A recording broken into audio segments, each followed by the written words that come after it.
Hey everybody, welcome to another episode of Classes of Mail. My name is Alan Gigax, and today we are going to talk about staying organized while you are out on the route. Being organized is critical to your success as a letter carrier, and it takes time to be organized. It takes time to get your truck all set up and to get your mail set up. But these are things that are going to wind up saving you time in the long run. The minutes that you spend getting yourself organized make delivery easier. They make cleanup easier, and they lead to fewer mistakes out on the route. Because if you can predict what's going to come up next, if your mail is running in a reliable way, you're a lot less likely to make mistakes. You're still probably going to make some mistakes. I know I sure do. But at least it helps to keep it to a minimum. So I have some strategies that I use to stay organized while I'm out on the route, and I want to share those with you today. Organization starts in the office. When you are casing, above all, casing has to be accurate. If you go super fast, but your mail goes everywhere, that is not going to help you when you are out on the street. If you're a little bit slower and you're accurate, again, this is something that's going to pay for itself in the long run once you're out there on the street.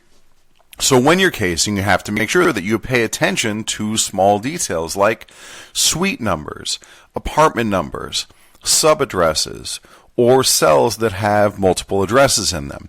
So if you deliver to a route that has more addresses than you have cells, you're going to have cells that share an address, and you need to make sure that you put the mail for the first cell, the mail for the first address on the left side of that cell, and the mail for the second address on the right side of that cell, so that as you go along, you hit that first address first before you deliver any of the second address's mail.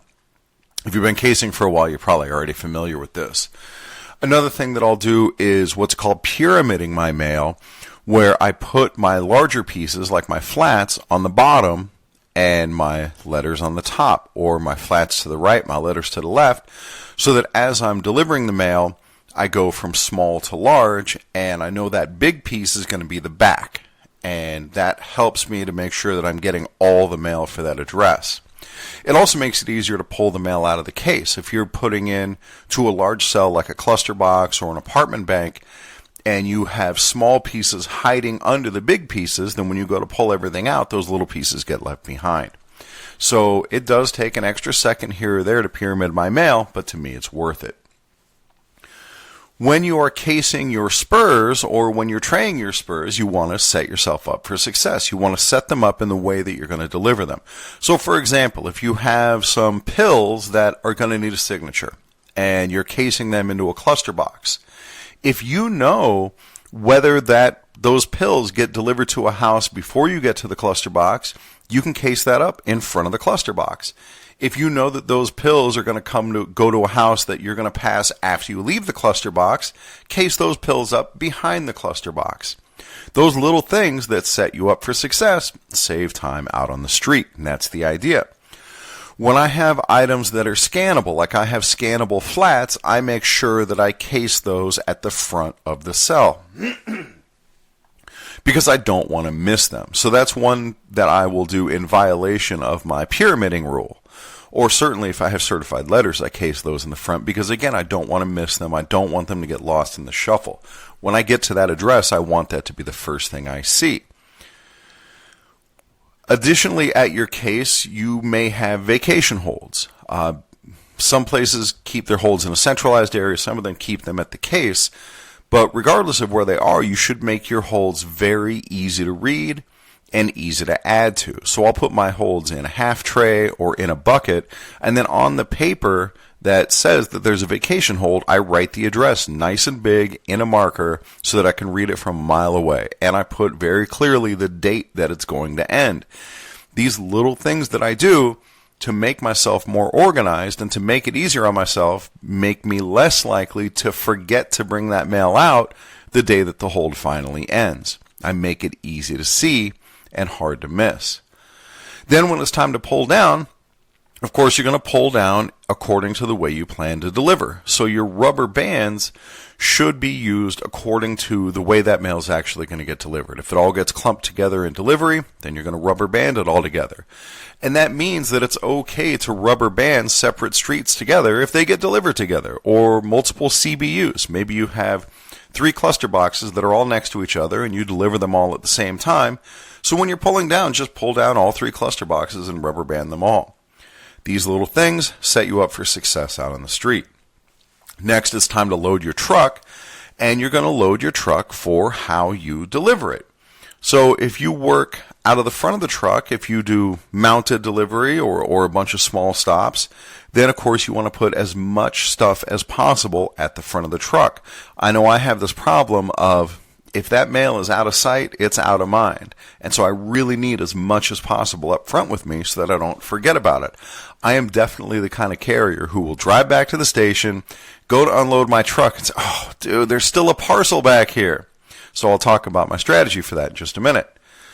If you are delivering to, maybe you have just 3 big apartment complexes on your route, and it's all centralized delivery, maybe you don't use the front of the truck at all. Whatever you need to set yourself up, that's how you're going to load the truck.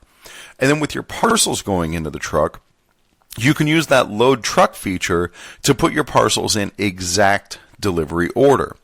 When you do that load truck, not only does it tell you section 1, section 5, section 6, it also tells you this goes to stop number 271 and this goes to stop 203. So if I'm on an unfamiliar route, when I load those parcels, I'm going to put that exact stop number on the parcel so that I can put it in exact delivery order, so that I know I'm going to deliver this parcel, then that parcel, then that parcel, and so on. And then when I put them in the truck, I place them so that the address is facing me, so that when I go to get stuff out of the back of the truck, I can see the address, or I can see the stop number that I've written on there. Or if I have to turn the parcel in a way that I can't see the address, then I'm going to take my marker and write it on the side that I can see to make it easier to find what I'm going to do next. Again, this is just a thing that takes a couple of seconds, and it saves you headache on the back end when you're actually out delivering it. With your buckets in the truck, the buckets, if to the extent possible, should always go in the same place. It pays off to have this routine where you always know where stuff is so that you're not sitting there confused like, well, where do I put these? Where do I put that? And if you don't have your own route, if you're bouncing around a lot like a CCA or a T6 or something like that, then you want to try to have a more robust system that is transferable from route to route or from truck to truck, because you don't always know what you're going to be driving each day. So, for example, when I'm in an LLV on my own route, I actually close that sliding door and I have everything up front with me. And so under my tray, next to my seat, I will have, or under the tray, in the forwardmost position, closest to the engine, I will have a bucket that I use for my outgoing mail. And then in the middle, under the tray, I will have the bucket that I use for trash. And then in the back under the tray, I will have the bucket that I use for my UBUM, my undeliverable bulk business mail. I always make sure that my UBUM and my green mail are kept separate, because heaven forbid a piece of green mail accidentally falls into the UBUM bucket, it looks just like everything else. And it's almost impossible to find it again after that. It does not stand out at all. And that's bitten me before when I was a new PTF and I was delivering on a business route. And one day I come into the station and my supervisor is holding up this letter. And he says, "Hey, Gigax, can you tell what this is?" And from across the station I could tell, "Oh yeah, that's a check." And he says, "Yeah, that's right. Here, hold it up to the light. You can see how much it's for." So I hold it up to the light and I could see right through the envelope that this check is for $40,000. And he says, "Yeah, guess where I found this?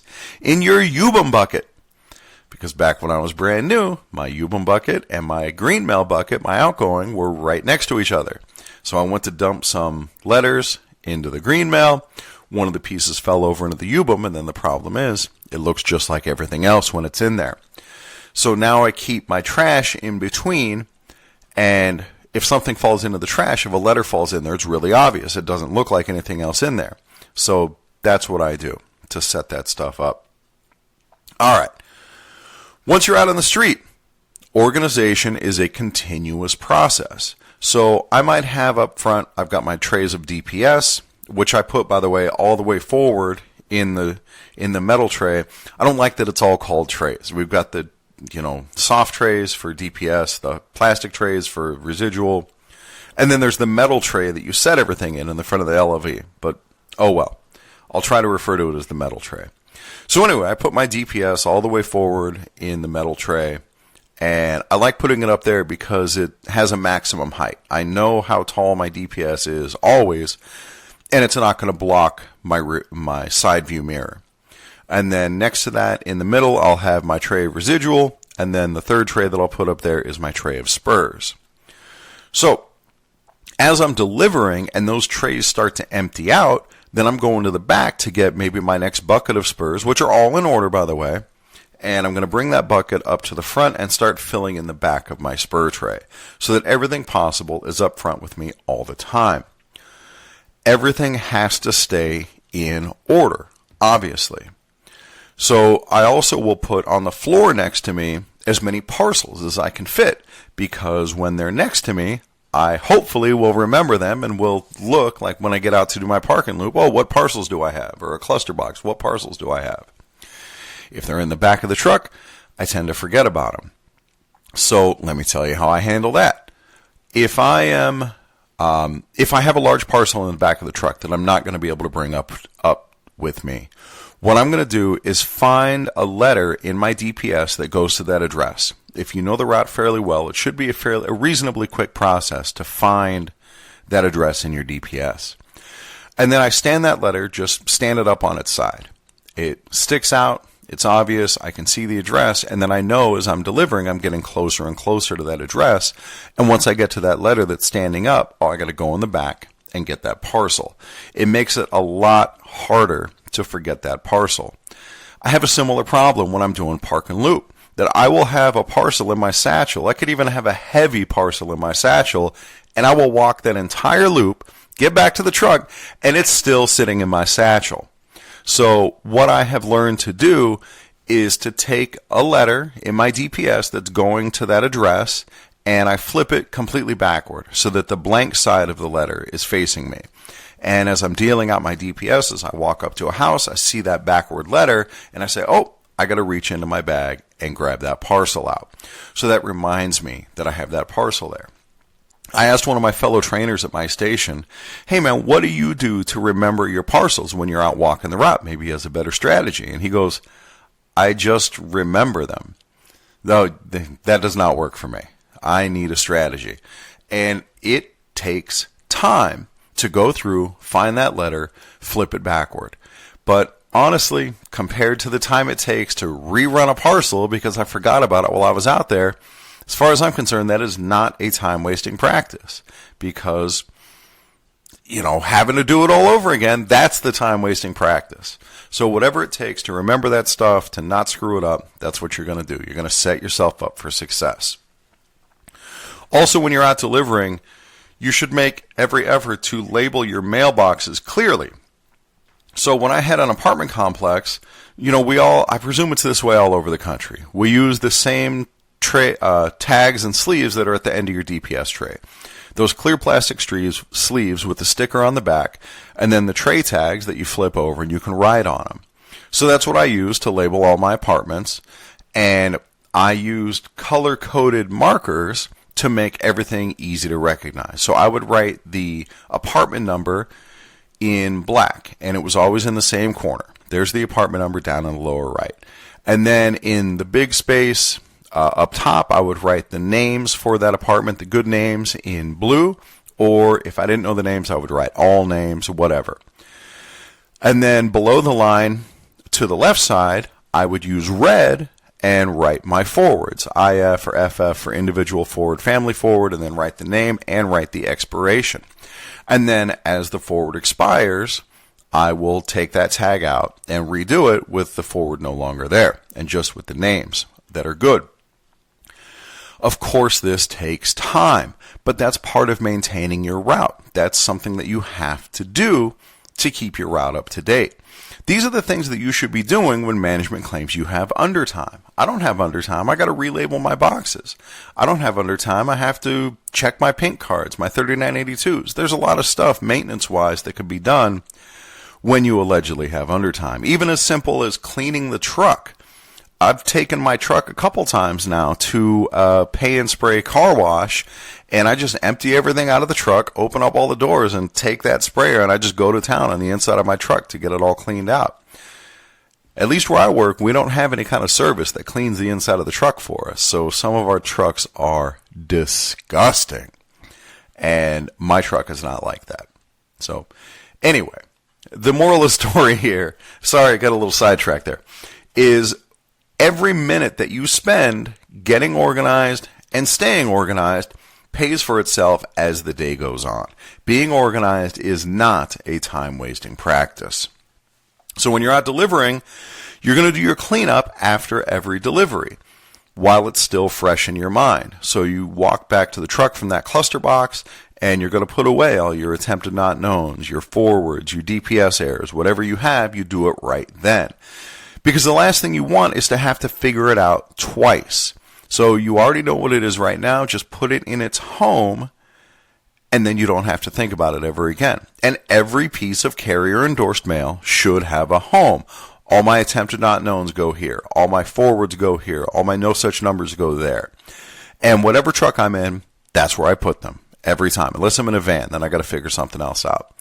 But there's an even better way, and it's what's called a sculch tray. SCULCH. Sculch tray. You should be able to get these from your supervisor, and they're divided. They're like half trays, or maybe a little bit bigger than a half tray, that have these dividers in them. And you can designate what each divider means. So this divider is going to be all my attempted not knowns. This divider is going to be all my forwards. This divider is going to be whatever it is you need. And those work really well. They work great for keeping your stuff organized.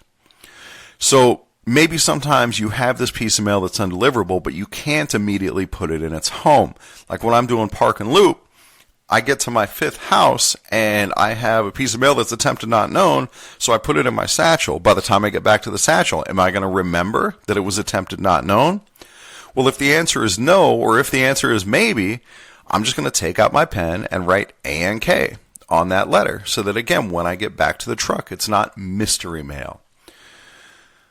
It drives me nuts. All right, so anyway, make sure you label all that stuff so, again, you don't have to figure it out twice. As you pick up outgoing mail, you want to organize that as well. So at my station, and I think it's this way around most of the country now, our outgoing parcels only have two categories, machinable and non-machinable.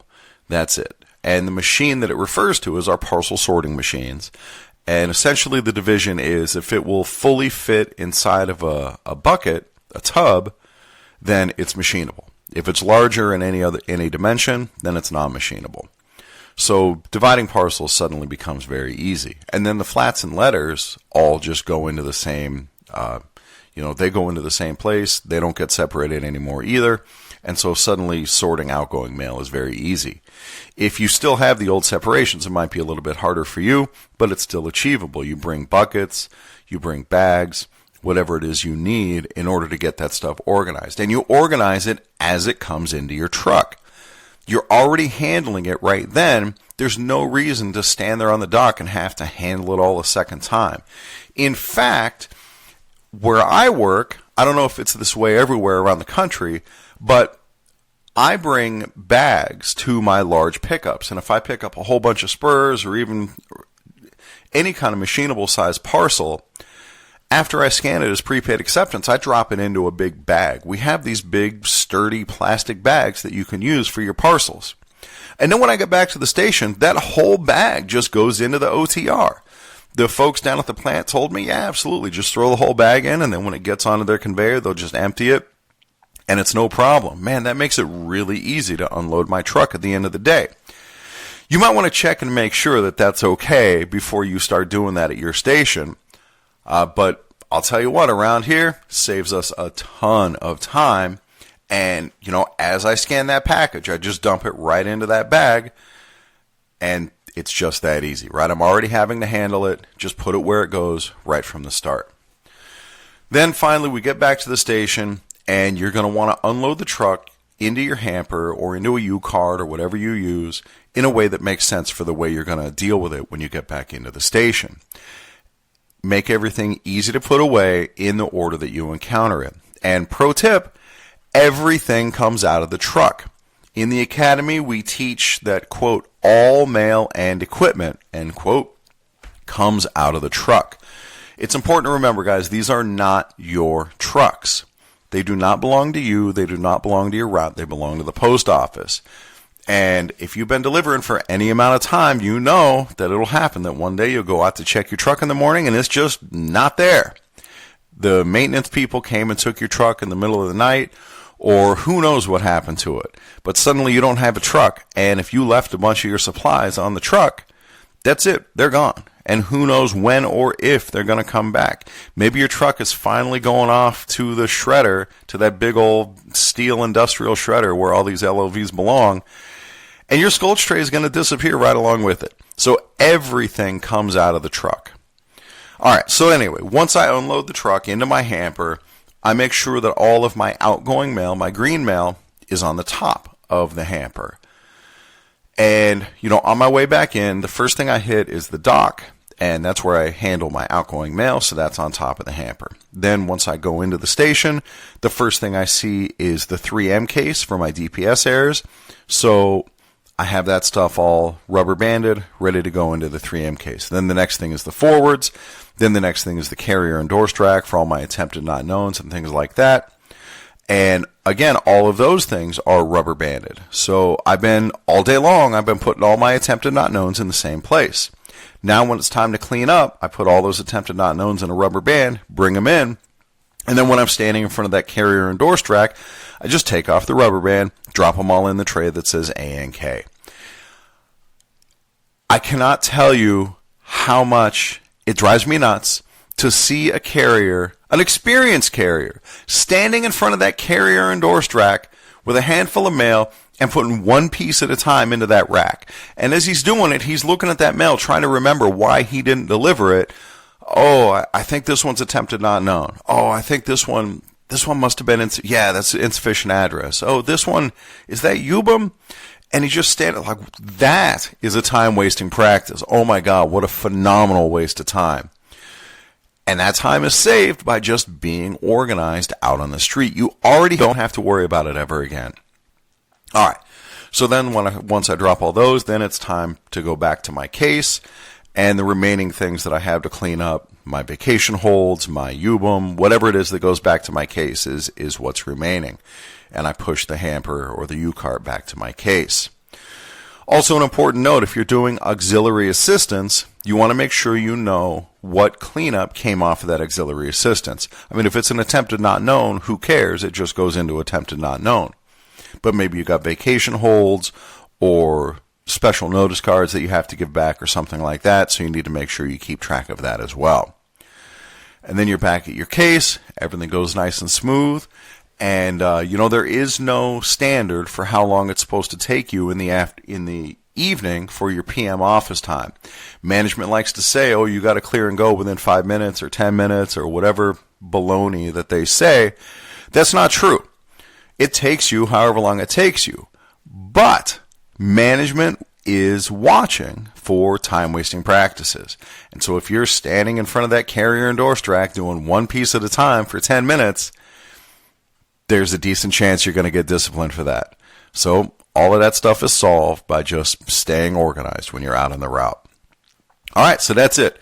From word go to the end of the day, it's organization all the way through. And if you do that, you're going to have smoother days. Your mail delivery is going to get easier. And as we touched on a little bit at the end of the episode, it also helps yet another way to make you discipline proof. Thanks for listening, guys. I will see you next time.